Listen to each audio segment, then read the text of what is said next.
Okay, so now it is live. So okay, so we shall start now formally.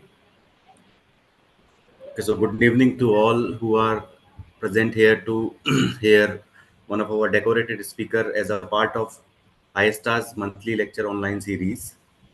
So this is 11th lecture in series and it is rescheduled. It was supposed to happen last week. However, due to some issue, it couldn't be completed last time. So we have rescheduled it to today. And today we will be having this lecture, which is on a very interesting topic, addressing research needs for atmospheric wet deposition. We have a very famed speaker with us, Professor James Schauer from University of Wisconsin, Madison, United States, who will be giving his expert lecture on this topic. I will now request Professor Neeraj Rastogi to tell our audience a little more about Professor James. Thank you, Dr. Joshi. So firstly, I wish to express my sincere gratitude to Professor Schauer for honoring my request to deliver this lecture for the ASTA monthly lecture series. He doesn't need any introduction for aerosol research community, but for the sake of completeness, it is my privilege to introduce him. So Professor James Schauer, alias Jamie, people call him Jamie also, his close circle.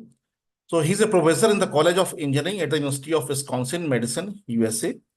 He served as a director and the executive officer of Wisconsin State Laboratory of Hygiene, which is the public health laboratory for the state of Wisconsin and operates as part of University of Wisconsin Madison.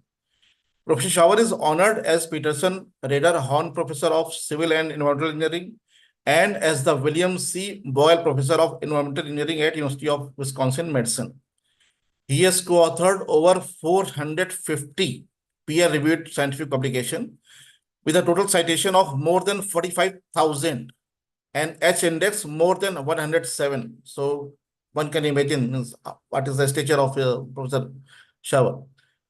So his research focuses on the development and application of measurement techniques to understand the sources and impacts of air pollution. I was lucky to be a part of his collaborator during my postdoc tenure at Georgia Tech, USA. His research has contributed to numerous efforts across the United States and around the world to develop control strategies to mitigate air pollution and to identify how the control of air pollution sources can reduce the impact of air pollution on human health. He serves as principal investigator for U.S. National Atmospheric Deposition Program, and he was appointed by United States Department of State as Science Envoy for Air Quality in 2018. He also served as an editor-in-chief for Atmospheric Environment Journal for several years.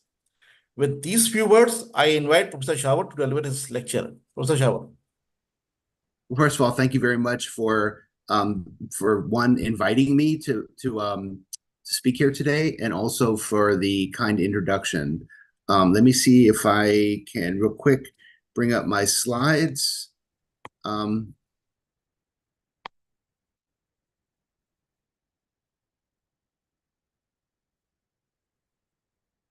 Okay, and so again, thank you again for giving me the opportunity to speak here. And what I'm going to try to do is tell you a little bit about the work that we've been focusing on related to atmospheric deposition.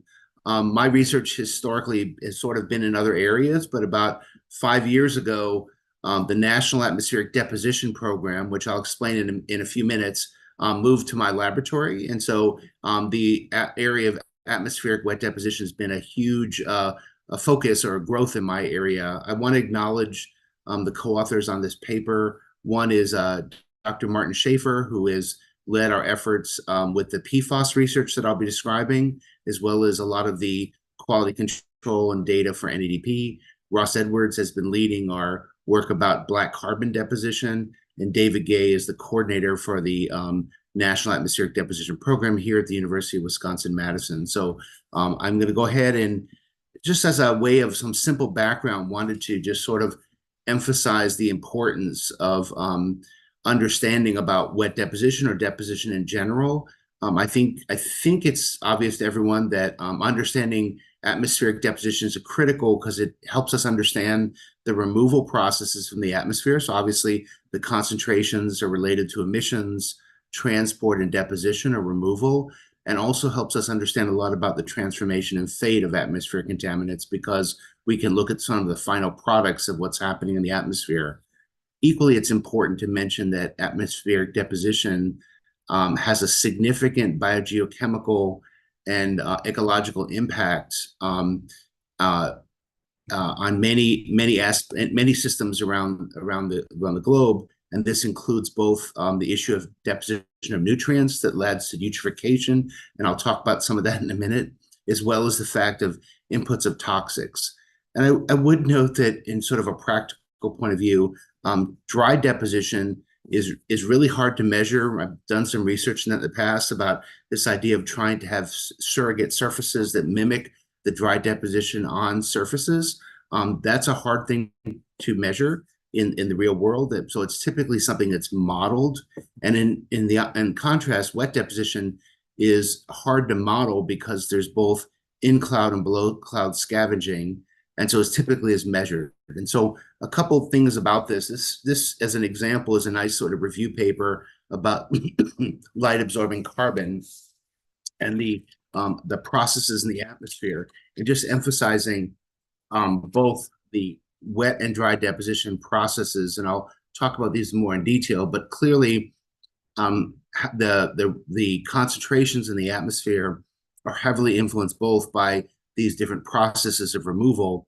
And I'll talk a little bit about this issue of dry deposition to the surfaces, but also the interaction with trees, and then wet deposition, how we're talking both about things that are scavenged in clouds, formed in clouds, and also removed from the scavenging below clouds. I also want to kind of emphasize a little bit about the importance of the ecological impacts. I think most people are familiar with sort of the term we kind of used, acid rain or acid deposition, which is something that I'll refer to as sort of the beginning of NADP and other networks around the world. But I think we have a more contemporary understanding that when we have very, very high loads of acid deposition, this can lead to total death of plants, trees, and a number of systems. And if you can look at the picture on the right, you can see we talk about sort of these deposition rates. This actually talks about nitrogen, but at low levels, the system is kind of okay. And then we start reaching this sort of what we call a critical load, where we actually start seeing ecological changes. And eventually, if the levels get high enough, we can see catastrophic failure of the ecological systems. And that's something that was observed due to acid rain related to the high burning of sulfur fuels in North America and Europe many years ago. But if you look on the left, I guess the more contemporary understanding is that we have subtle changes in ecological health related to even lower levels. And the idea is that we may see certain species depositing. We can see effects on aquatic systems. We can see changes in the survival or susceptibility to different plants that happen at much lower levels than we have. And so we're very interested in understanding not just eliminating the issues of acid rain, but also addressing these lower depositions that have significant system ecological impacts on the land and also aquatic systems. So I guess to roll back in time, I would mention that a lot of the work we're doing at NADP sort of started with this idea of acid rain that was of significant impact about in the 1970s, recognized because of the high burning of high sulfur fossil fuels with very little collection. We saw tremendous acidification in Northern Europe and also the Eastern United States. And in these areas, there was sort of this international treaty called LRTAP that was developed to basically develop controls on and understand the impacts. And what happened was these three major networks were developed. One is NADP, which is the one in North America that moved to my laboratory about 5 years ago. In addition to that, there's a European EMAP and Eastern Asia. I would say that there has been some efforts. I know that my first interactions with Umesh at JNU Colchester was really related to some of this wet deposition work. That was sort of connection. And this is something that I think there's a trait in this to try to expand these networks to have more global coverage. And I'll explain a little bit about what we gained from that, but just sort of to mention that this early work that goes back to these networks has really been the roots of a lot of the information that I'll be talking about. And again, I think one of the points, this is a nice review paper I just threw in here. I'm not going to talk a lot about the details, but what we perceive some of the deposition and we measure things, there seems to be some pretty big disconnects. And these are important not only for us understanding atmospheric chemistry, but also on the ecological loads. And I'm going to try to talk a little bit about the way we measure things that we're worried about, as well as some of the major trends that have happened in North America over the past 40 years. So I'll tell you a little bit about the NADP. And so again, as I indicated before, NADP was established in the 70s. It's been around for about 40 years. It historically was at the Colorado State University and University of Illinois, but about 6 years ago, it moved to UW-Madison, where we're sort of the program office of this. And as you can see, these are all the sites around North America where we actually collect rain samples, or in some case, gas measurements. And those are actually sent back to our laboratory. And then we use that to sort of understand about how long-term deposition trends are changing, both spatially and temporally over time. And so these are done as weekly measurements. So we get a weekly flux measurement. It's not a daily, but it's not a daily resolution, but we do have sort of complete coverage so we can see events are included in that. And I'll explain a little bit. There's a number of different networks. One of the interesting features of the NADP is that it's actually a consortium of a large group. So there's like 7 federal agencies. There's also states involved, universities, tribal communities, as well as some industrial groups and stuff. And so this is what has been an important part about keeping this program going, is that there's tremendous amount of stakeholders. There's also a lot of people who use this data because it is both used for a wide range of things, including validation of models, looking at trends, looking at ecological impacts. And so it's an important network that has been around for a while. I would mention that there's actually a number of different networks with NADP. The original one is what we call NTN, the National Trends Network, which are these red dots. And that's mostly looking at ions. MDN is about mercury. And I'll mention a few more other things about the other networks. But you can see these are kind of distributed around North America. Part of what I'll be talking about in the second half of my talk is about new things that we're measuring, some of the research component of that, about things that have become really important for atmospheric deposition, that there really is no long-term or spatially resolved measurements. So the 5 main networks of NADP are what we call the National Trends Network. Again, wet deposition, where we measure pH and major components impacting the ion, the ecological issues, mostly sulfate, nitrate, ammonium, but also some of the other water-soluble elements.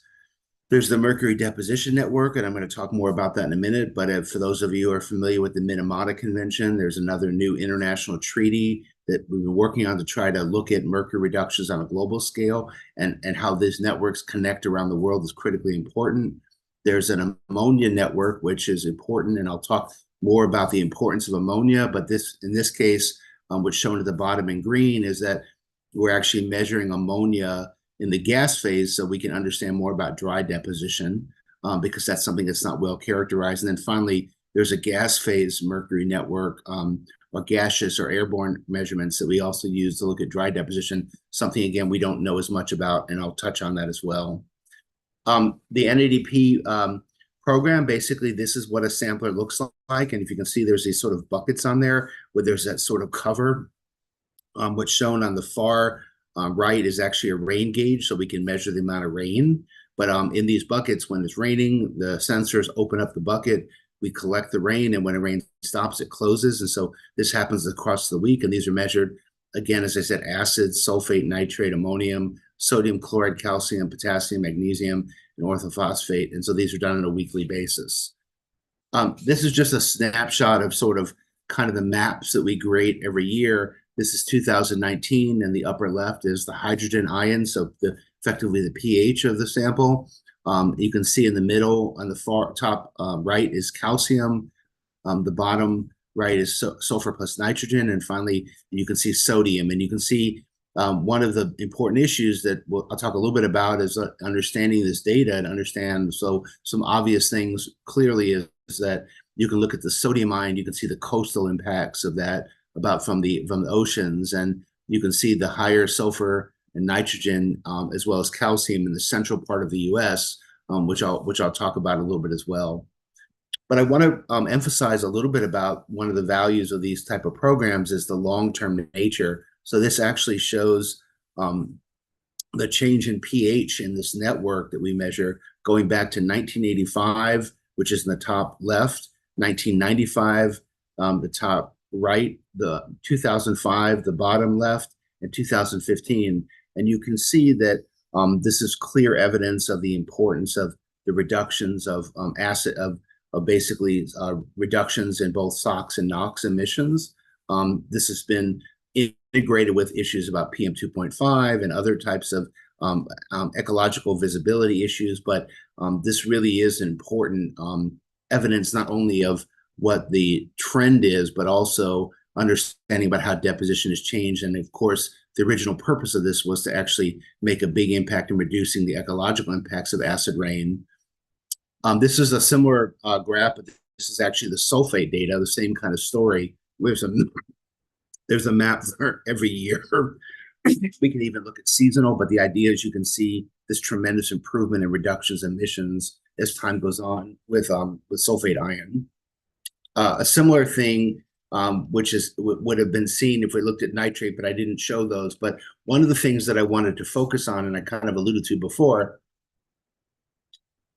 is the importance of ammonia in the gas phase. And one of the interesting things is that as we've been reducing sulfate and nitrate emissions over the past 40 years, and therefore the deposition, we actually have had pretty significant increases in ammonia deposition. And so the idea is that we're seeing more of this from agricultural purposes and farming, excuse me, in large animal feedlots. And so this is something where we're seeing a big shift in the chemistry of the atmosphere as well as deposition. And so this is something that we really want to understand to be able to monitor more.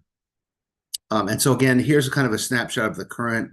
I guess I would say the sort of summary of this part is that we've had very effective control programs in North America, reducing NOx emissions, which affect nitrate, reducing SOx emissions, which affect sulfate.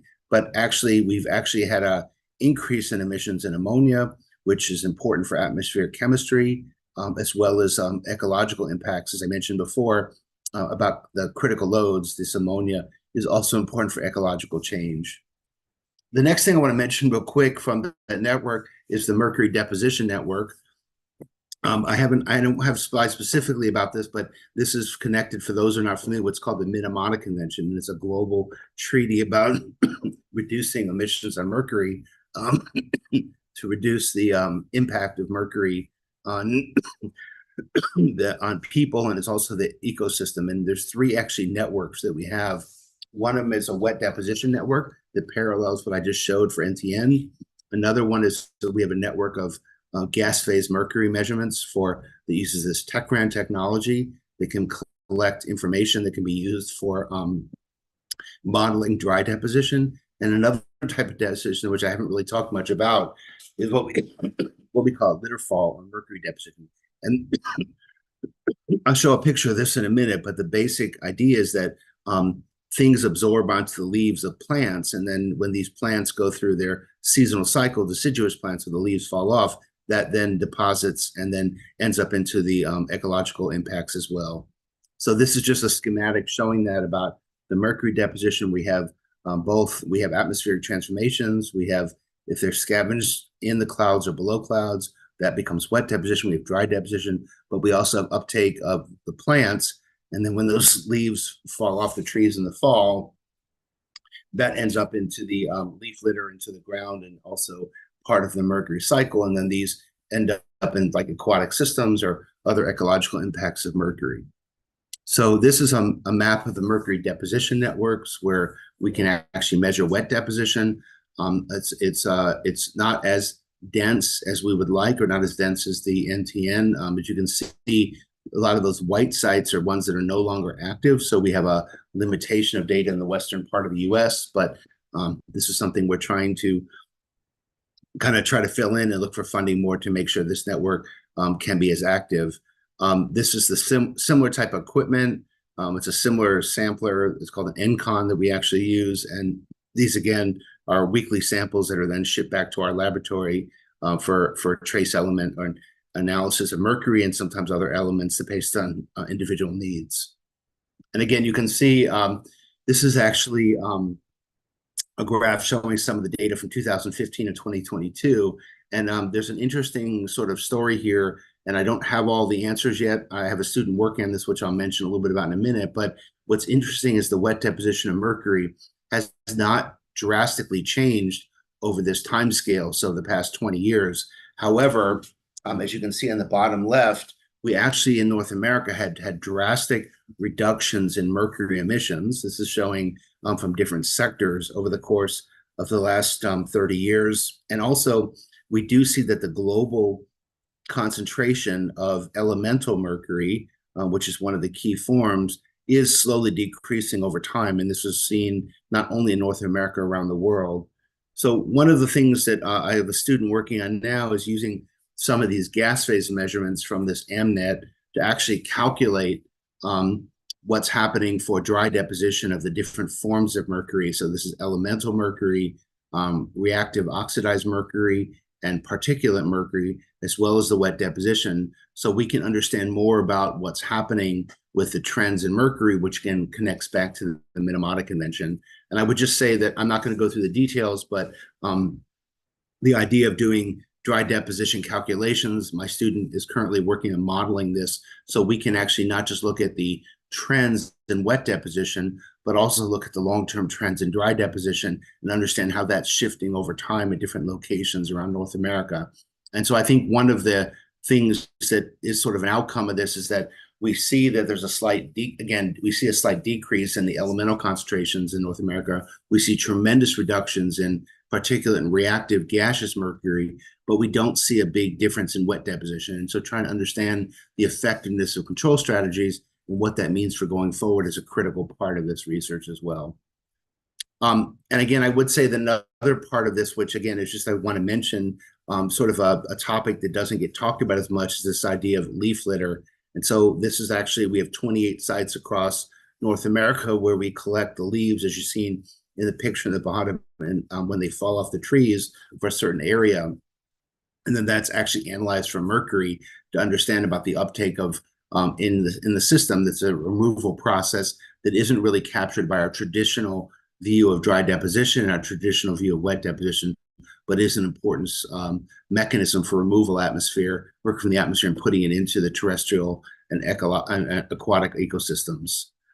And so just basically the way this works is, we go into the forest, we have these sort of collection bins, we leave them out during the collection period, they come back to the laboratory, and we can there's a number of these that are put down randomly within different forests, and so we can actually get sort of a average sort of flux of that area. And so this has been an interesting network that we've been working on, and there's possibly other pollutants that we may want to be thinking about this for as well. I would also say that we have a huge effort looking at more of these what we call passive monitors for mercury, and there's some efforts going on in other countries as well to try to have sort of global network so we can quantify more about dry deposition. So I want to shift over now to talking a little bit about black carbon and then PFAS, and then I'll kind of pause for questions. But another interesting thing that we've developed as part of this NADP, so again, a lot of what I talked about was NADP as it's been for many years, and we're very focused on adding new things to NADP that could be important for atmospheric sciences or for environmental management. And one of them is black carbon. And I think most people are familiar with black carbon, but we wanted to actually put sort of a network together so we could actually get better data on wet deposition over time and over space. And so I think most people are aware of this idea that black carbon is emitted, it's more hydrophobic, and it goes through atmospheric transformations and eventually is scavenged. Most of the deposition, I think, for black carbon in many locations is driven by wet deposition, either in cloud or below count scavenging, and dry deposition tends to be not as high in many locations. And so again, we're trying to work on this to understand so we can better constrain what's happening with deposition. So what happened, we started this out in a few years ago where we did a pilot study for November 2020, just 1 month of data where we took samples from all of the different sites where they had sufficient volume, and we measured 449 samples of these sort of weekly samples from 200 sites, and we were able to do some stuff looking at losses and some quality control on this, and basically looking at what this sort of snapshot in time is. And we need to be careful about interpreting too much of the data because 1 month is a very short time for this kind of wet deposition analysis, but it was able for us to sort of fine tune and demonstrate how we could apply this to the NADP network.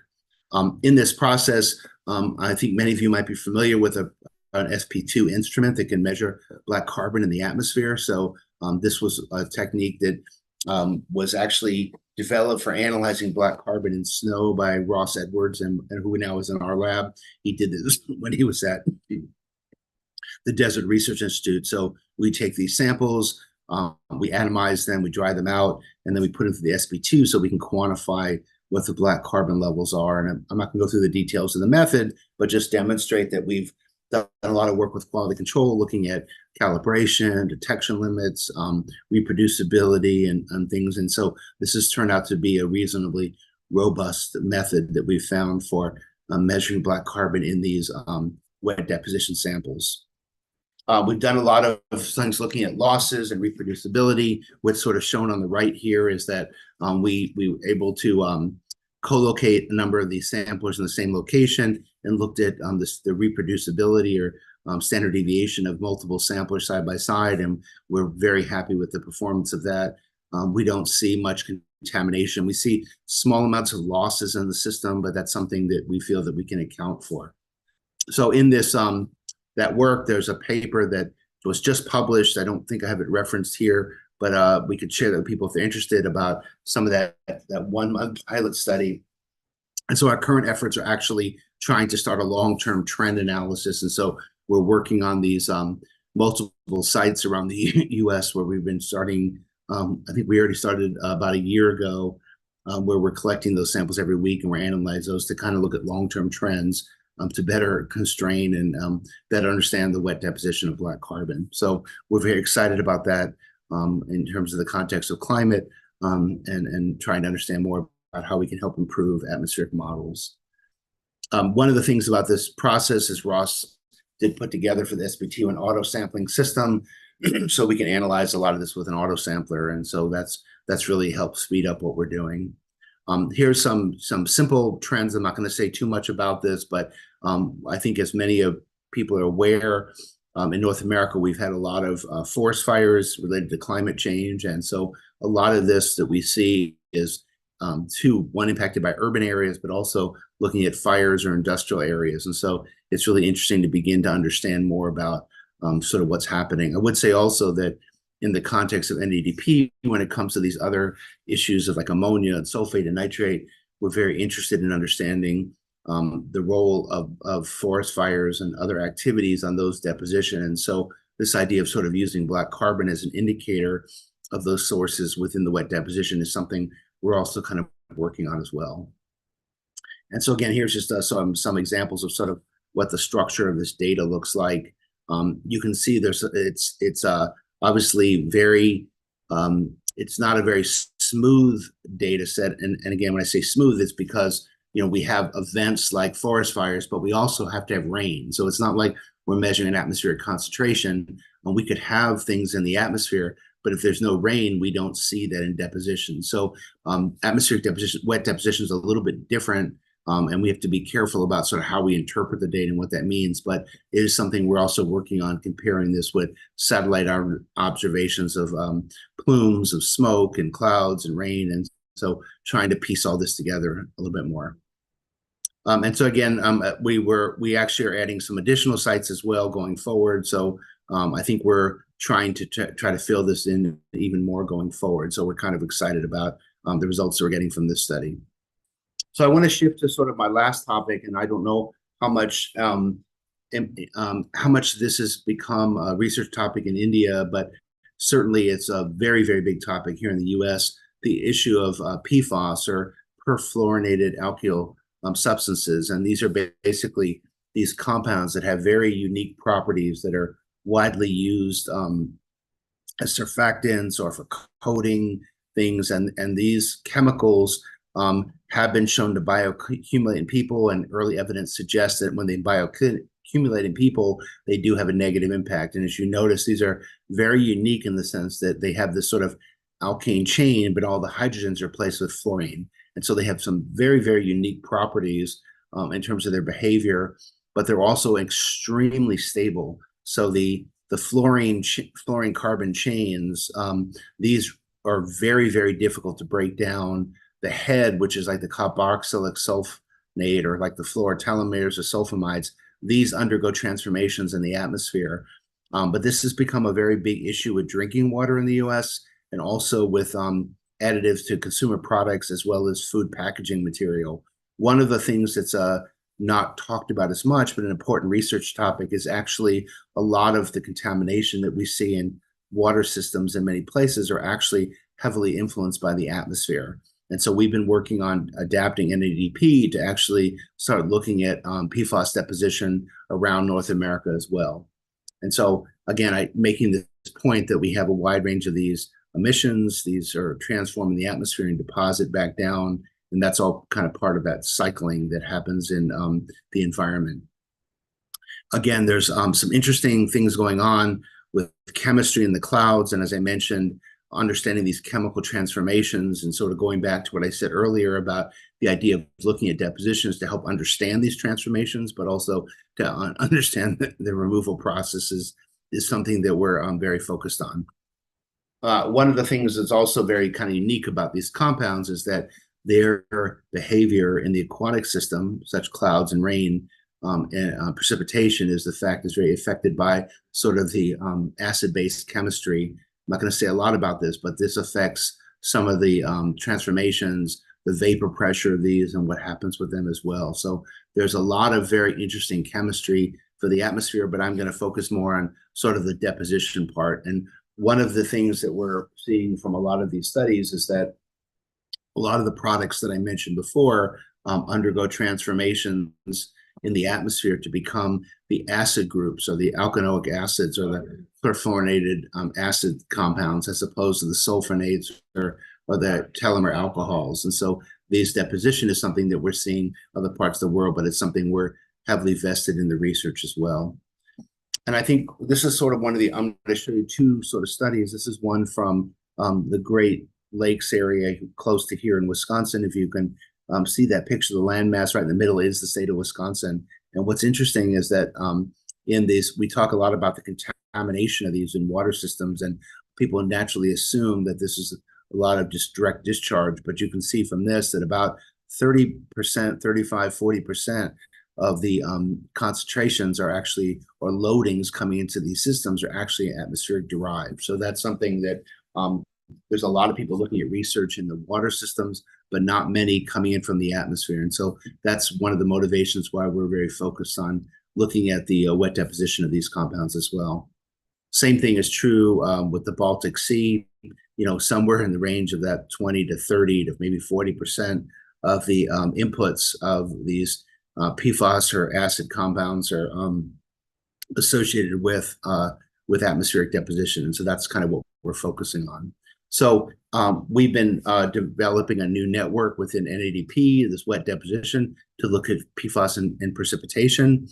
We've done a lot of QA/QC to make sure these are at very low levels and they have weird properties, that we're not losing these compounds, they're not vaporizing off, or they're not sticking to the collection devices. We do have a system where we have these sort of clean bags and clean protocols, and we do a methanol rinse of the collection systems, which allows us to have very good recoveries of these systems as well. And so this directly fits in with that NTN network that I mentioned before, which is allowing us to collect a lot of data, and we're in the process now that we have these methods in place of understanding about how to interpret this and understand more about not only the loadings, but understanding about the atmospheric sources and transport that lead to these PFAS compounds depositing in rain.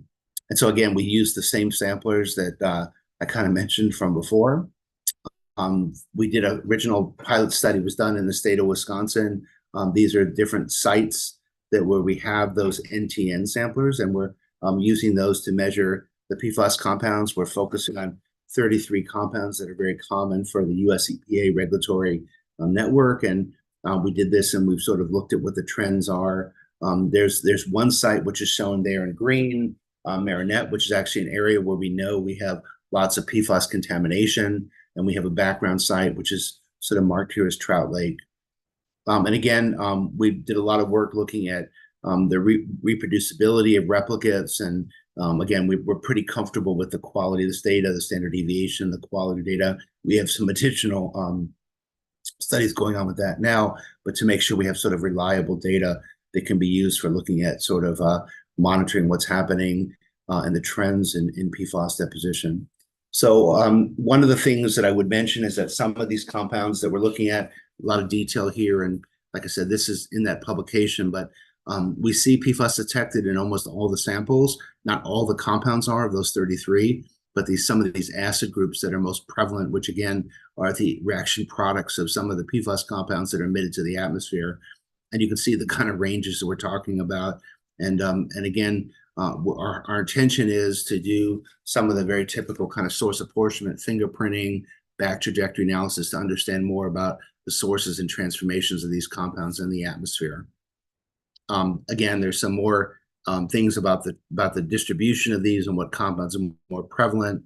As you can see, there's some cases where some of these compounds are really, really high in some locations. That one site on the right, again, indicating the contamination of that area relative to sort of these other sort of sites. And again, trying to understand more about what's happening and understanding about the fate of these compounds.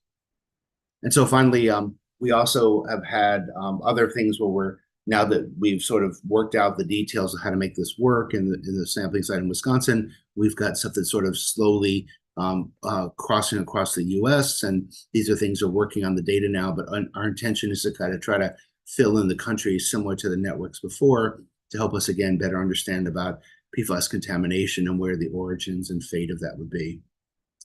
So again, we have those projects now. Again, much of this data is still in analysis, but we have hundreds of samples that we're working on and trying to figure out more about what we can see. And we're very, very comfortable with the quality and the co-location of these as well that's happening.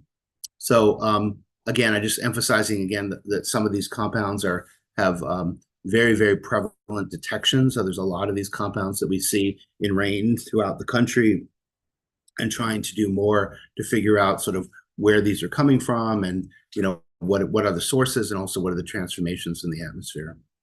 So I guess maybe I'm going to stop there and see if there's questions. I guess I really want to emphasize that wet deposition networks have been a critical and constraining models for the atmospheric fate and transport of both acid rain, mercury, and other pollutants. And again, I think we're trying to sort of bring black carbon and PFAS onto the scale.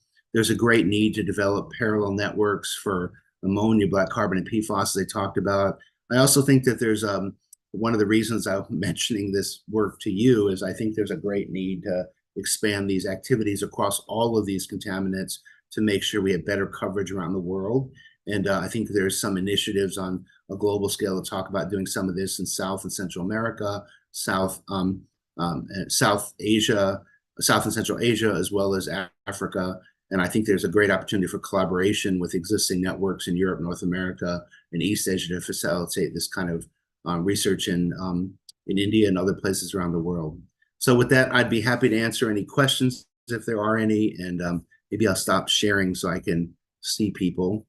But thank you again for inviting me, and hopefully this is something that we can find ways of collaborating in the future on.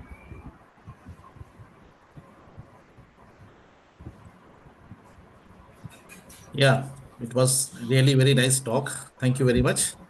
So Amit, would you like to take care of this question answer session? Yes, sir. Yeah.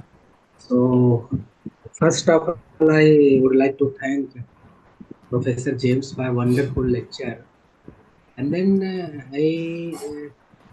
if anyone audience online having the question, please put in chat box, raise the question, or if you want to ask online, then raise your hand. Yes, Yeah, sir. I will Yes. first request others. I have a couple of questions, so I will ask at the last. So if somebody else has a question, they can ask first, and then I will come. I have one question. Maybe I can ask right now. Yeah, this is related to experimentation part. So because you have shown a large network of so many programs where a lot of instruments are running in parallel to gather data. So it is not very easy when we think about conducting such a large scale projects where so many locations are covered simultaneously. Just want to know your comment on the very simple kind of this observation when we talk about two different instruments, maybe more than two, there is intervariability and so many small kind of factors, calibration and all those. How those things are taken care when such large scale projects are developed? Yeah. So that's a really important question. I think there's actually two parts of your question that I want to answer. First was the sort of the implied beginning part. And I think I want to emphasize that in a lot of networks that we actually have very complex instruments that are located in many places, and maintaining the quality control is really very, very difficult. But one of the nice things about the NADP network, where we're focusing on wet deposition, is that all those samplers out in the field are very simple samplers. They're actually just collecting rain. There's no chemical measurements done in the field.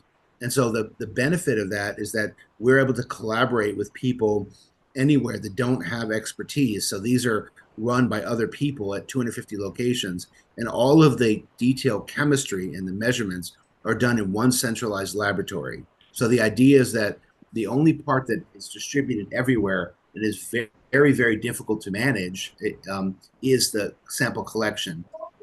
So in my mind, this is really amenable to many other parts of the world, including developing countries, because we could put these simple samplers out there and then bring the samples back. And then at one location, we have all the high-end quality control and checking of what goes on.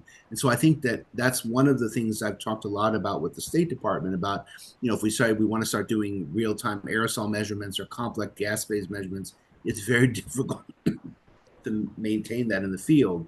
But this type of network, excuse me, is actually pretty easy because all of the advanced activities happen at the centralized location because the samples come back to that location, if that makes any sense.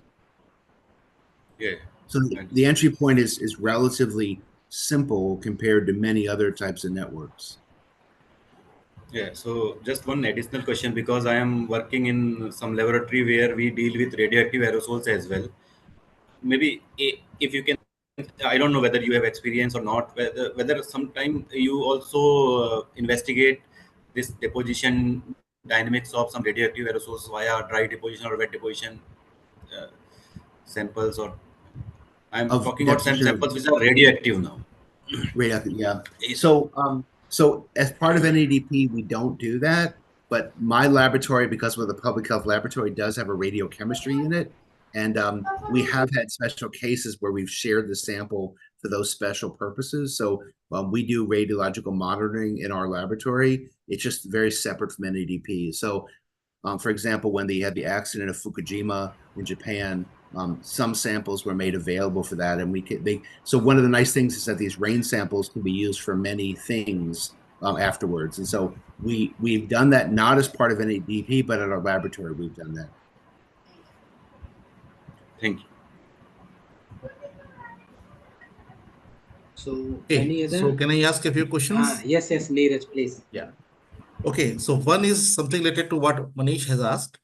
So can you tell me, see, you are collecting at one place and then analyzing at other place.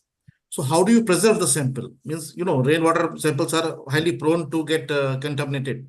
So how do you preserve them? Yeah. So there's two parts of that. There's the preservation to the laboratory, and then there's the preservation in the laboratory, right? So this idea is that samples get shipped back every week. And so the samples for mercury where we are concerned about volatilization and are actually acidified. Okay, so the ones where that's important. In the laboratory the NTN samples, these are ones that are reasonably stable. But one of the problems is that if they sit around for a very long time, we could have bacterial growth and other things like that that could cause transformation. So in the NADP protocol, we actually filter them when they come back to the laboratory.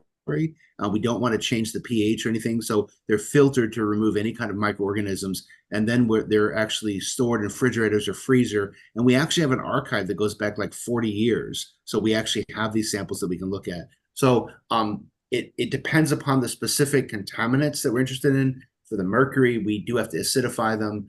For black carbon, we found that they're relatively stable. With PFAS, they're stable with that methanol rinse that we can get as well. And so it really depends upon the contaminants. Yeah, mainly I was asking about ammonium and nitrate, since these two are the two species which are highly prone to get, means with time they reduce because of the bacterial growth and all. So that start consuming. Right. So you're talking about in the aqueous sample. So of course, in the gas phase measurements, we have absorbance that those passive monitors. But for the aqueous stuff, we do have a lot of studies looking at what the losses are. And again, remember, this is not a dry sample; it's a wet sample, right? So the question is that we have the wet samples, and then these are things that we do a lot of work looking at spikes and recoveries and what's going on, and we don't see. There's another network in the US which is a little complicated, which they actually do 2-week samples instead of 1-week samples, and we find that some of those could have much higher losses than what we have. And so one of the issues would be is that if we had a sample where there was very low rain, like a very small amount of sample that over the course of that week could dry out, then of course the losses would be tremendous, right? So that would be kind of a dry sample that wouldn't come back to us. But for most aqueous samples, in the timescales of the way we handle them, we don't see a lot of, once we take it off, they're in sealed bottles that come back to the laboratory pretty quickly. Other question is related to spatial distribution of different ions you were showing. So pH and calcium and sulfate and all. So I was trying to understand what controls pH, because whatever distribution you have shown for pH, it was not matching with the sulfate or nitrate. So actually, what is controlling pH then? Yeah, so it's all of them actually, right? So that's the issue, right? So like in India, you have a lot of soil in the atmosphere, right? So a lot of that's neutralized. So in the Central Valley where the calcium was really high, right? So again, I would go, if we go very far back in time, the pH was controlled by sulfate, right? That was very clear. We had so much acidification. But as the sulfate has decreased over time, we now have this thing where ammonia and nitrate become really important, right? That become kind of the dominant. But as that shifts as well, we also have to remember that there's really important about dust, right? So in parts of the US where there's lots of dust, that the dust will suck up all the acidity quickly, right? And that's like India. That is what you were showing, I saw all that spatial distribution of all the ions. So I was matching calcium and pH at some places. But it's not middle of the US, both were high. Right. So it's not the same everywhere. Yeah. And I think what the future is telling us is that actually a lot of this now is going to be dominated by ammonia, because there's so much excess ammonia that we're seeing that the ratio to ammonia to nitrate is drastically changing. And so pretty soon we're moving from this acidic environment to a much more basic environment. And I think that's concerning, because that has lots of implications for things like nucleation, for neutralization, for ecological stuff. So I think it's interesting, because it's like a lot of times we do a study and we're doing for 1 month, right? And in that 1 month, everything is kind of the same. But one of the interesting things about this data sets is we cover tremendously drastic different locations, and we cover tremendously different over time. And like other considerations that affect pH, for example, we have the coastal areas where I mentioned about the sea spray, right? But also remember, like where I live in Wisconsin, we just had a big snowstorm yesterday, so we put salt on the roads, right? So there's salt in the atmosphere as well. So all of these things are contributing, and so trying to piece that together to understand what's going on is very localized and time dependent. Okay. Another question is related to mercury measurement. So when you say mercury, are you measuring the bulk mercury or oxidation state also? Because what I am not expert, but what I learned that this neutral mercury and mercury +2, they have different kind of environmental Right. or health effects. So what are you looking? You are looking for the bulk mercury? Yeah. So I would say that from a chemistry and oxidation state point of view and a practical field point of view, there's slightly different definitions. But from our point of view, one of the things that we're very focused on is elemental mercury, oxidation state 0. And that's what we call GEM, gaseous elemental mercury. And we have a technique that can measure that, okay? We also measure, which we believe is largely mercury 2, that's volatile, right? So we could have mercuric chloride or mercuric nitrate or something, which is in the gas phase. And we call that reactive oxidized mercury. And then we also have some forms of mercury, which again, we largely believe is mercury 2, but it's non-volatile. It's in the aerosol phase. And we call that particulate mercury. One of the things that we're believing is that we've seen tremendous reductions in North America of the mercury 2, basically the oxidized mercury and the particulate mercury. And we believe that a lot of what is driving the mercury cycle is that elemental mercury. However, most of the deposition is mercury 2. So what we believe is happening is that elemental mercury is oxidizing in clouds or in the atmosphere, being sucked up by clouds. We don't think it's at the surface level because we don't see those concentrations. And then that's depositing. So that what we're measuring in the aqueous phase is clearly mercury 2. It's not elemental mercury, but we believe that that is derived from the oxidation of the elemental mercury in the atmosphere. I hope that makes sense. Yeah. Thank you. Another question. You're talking about the black carbon wet deposition. So one thing means wet deposition, when we are saying, that means it is also coming from clouds. It is both. It is in cloud and below cloud scavenging. So is there any efforts to assess that how that black carbon is affecting the clouds? Yeah, so I would say we have some very preliminary data. I'm not sure we understand exactly, but I would say that what we've been doing is we've been doing some manual measurements where we look at the concentration as a function of time of the rain event. So let's say there's a rain event that lasts 2 hours. We can collect the first 10 minutes, the next 10 minutes to go through, and we can look at how that concentration changes over time. Not a perfect study. And what we see, the hypothesis is that if the mercury concentration is relatively uniform across that event, then we believe it's largely from in cloud. If it's much higher at the beginning, we believe it's mostly below cloud, with the idea that once you've scavenged it out, it's not replaced. And I would say that we've seen both type of events, but the ones that seem to be more common are the in-cloud evidence that the in-cloud concentrations are pretty important. And so the idea maybe, again, I don't know we know this for sure, but is that a lot of the background deposition is in-cloud scavenging. But whenever we have like forest fires or events like that, we see a lot of below cloud scavenging. Okay. And last question. But yeah, we have a lot more work to do. That's just kind of how we're approaching this. Yeah. One last question. So your last part of talk was very interesting. That is something new for me. So can you tell what are the effects of PFAS on environment or human health? Yeah. So the issue is this is something we're just learning about, right? I mean, PFAS chemicals are ubiquitous. Everybody has them in them, but everything we're seeing now suggests that it's sort of like PM 2.5. They have enormous health effects. There's cancer issues. There's endocrine issues with people. There's all sorts of problems. There's neurological effects. And so because of that weird fluorine chemistry, they interact with all sorts of biological processes in the body. And so the idea is that sort of like cancer is definitely one of them, but it's also neurological effects, and even diabetes can be affected. There's a wide range of chemicals. And it's sort of like a little bit like PM 2.5, where every time we look for a certain health effect, we find it, right? Like everything we look for is there, right? And so the issue and the complexity, though, is that this isn't creating new diseases, it's just making existing diseases worse. right? And so this is sort of a really big, the next frontier, I think, of environmental chemistry and atmosphere, and I don't know, these chemicals are widely used in many, many things in the US. There's starting to be some regulations to limit the use.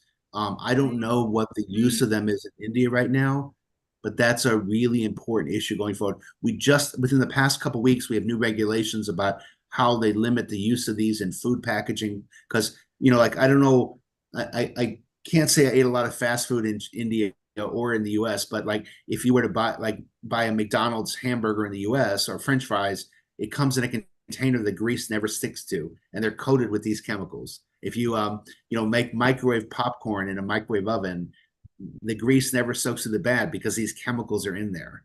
And so these chemicals are widely used for many, many things, and I think we're beginning to realize that some of them, especially the bigger molecule ones, are very problematic. Yeah. So in India also, fast food and related things are growing very fast. So everywhere you can find that it is keep growing. Anyway, thank you. Thank you very much. I have these questions. So Amit, over to you. Yes, one question is came in chat box from Mr. Deva Prasad. He has asked a question in a three part. Yeah, that's a great question. Historically, we've So been question very is like that. Your work is yeah. focused in a continental. Yes, please continue. Yeah, so I'll read the question. I think everyone can see it. It's about the effect of open oceans and continental effects. And so I would say that it is true that we have largely been focusing on continental, not only us, but other networks. But that's the reason why we have this new site in Bermuda. So Bermuda's off the coast, and so it's not in the middle of the ocean, but it's a more oceanographic. But I 100% agree that when I said we need better coverage around the world, we absolutely need to be thinking about these same issues on the open ocean areas and where we can have monitoring sites. So that's something we do have Hawaii, but that's pretty limited. So we have Hawaii, Bermuda, and a few other locations, but I think there's a great need to greatly advance what's happening from the open ocean side of this. But thank you for that question. So anyone having further question? So if no one having, so I have a couple of questions. So because we are working in industrial aerosol, like laboratory generated aerosol. So I have a typical question. What is the typical dry deposition velocity versus wet deposition velocity? What is the typical value? Yeah, so for wet deposition, we think about like things like washout rate. We don't really have typical like velocities because it's really a function of the rain scavenging. So the deposition velocities for like I don't know the numbers off my head, but I know that often mercury is modeled to be the same thing as nitric acid. So like those are similar types of deposition velocities. But of course, the deposition velocity is a function of wind speed, the surface. So the student that actually of mine who's working on that, her PhD thesis about mercury deposition, she's actually working on trying to look at how these different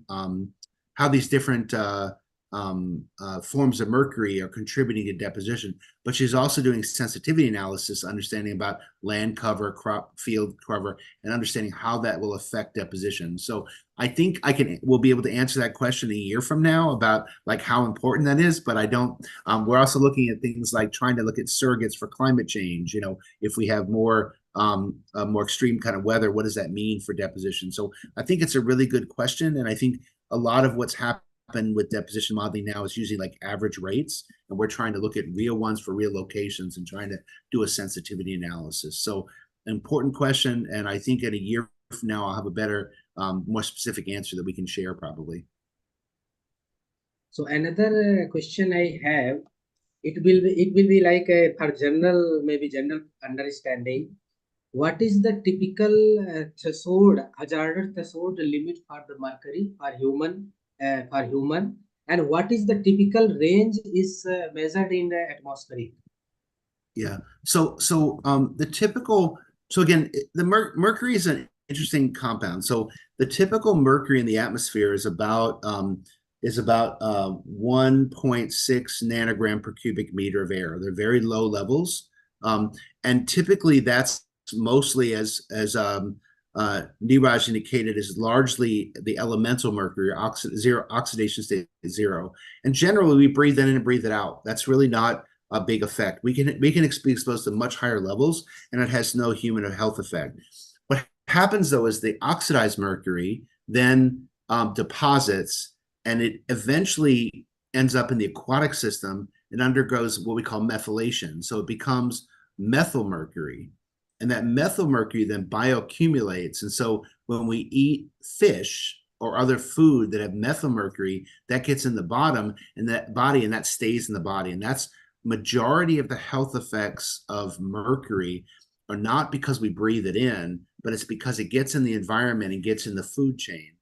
And that methyl mercury, the levels, I don't know exactly the numbers off the top of my head, but one of the most significant health outcomes is the effect on pregnant women about the fetal development. So we have a lot of restrictions on recommendations on women of childbearing age not eating fish or other foods that could have high mercury in it to protect the unborn child's health. So that is really what limits a lot of our regulations related to mercury. But at a much, much higher level, it can have neurological effects and other things with people as well. I don't know the numbers off the top of my head, but typically what we do is we measure mercury in hair and in blood, and there's certain thresholds that have been established by the US CDC. But again, emphasizing that it's not the inhalation exposure, it's actually the foodborne exposure that dominates that effect. So last question. So it is like inhalation point of view.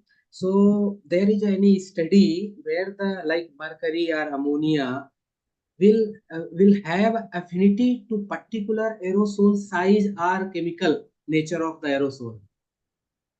Yeah. So means So you're talking mercury or ammonia, which particle or which chemical compound it will be more attached or absorbed in atmosphere? So we actually published a number of papers. One of my PhD students from like about 10 years ago looked at different chemical forms of mercury and how they partition onto aerosols. And we actually calculated partitioning coefficients for different forms. So if it's a chloride air, like sodium chloride, or if it's organic, like levoglucosan or like wood smoke, and there's actually different partitioning.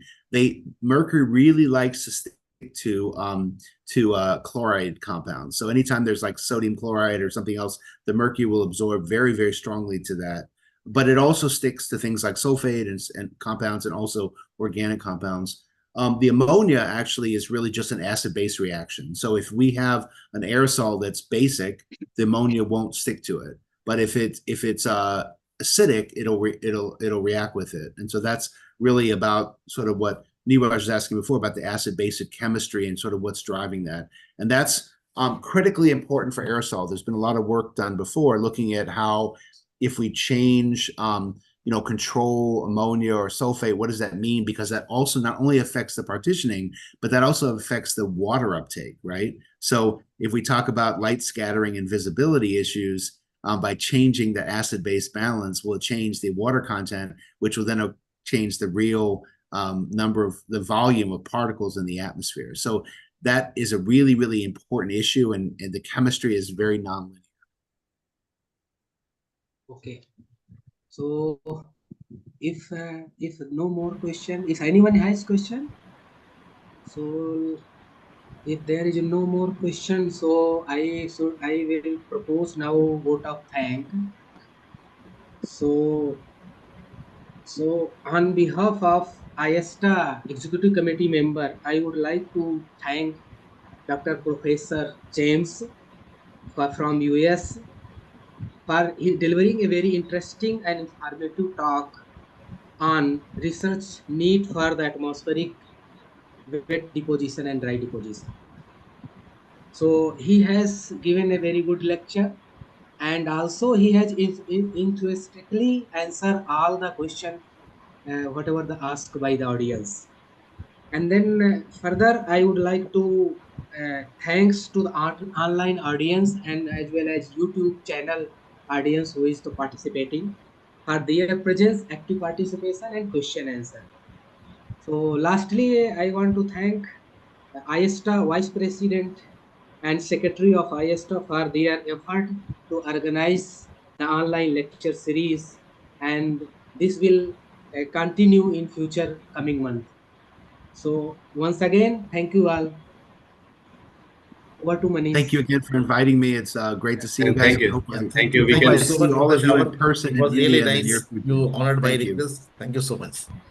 thank you, Bye-bye. Professor James. We can now leave. Thank you very much. Bye.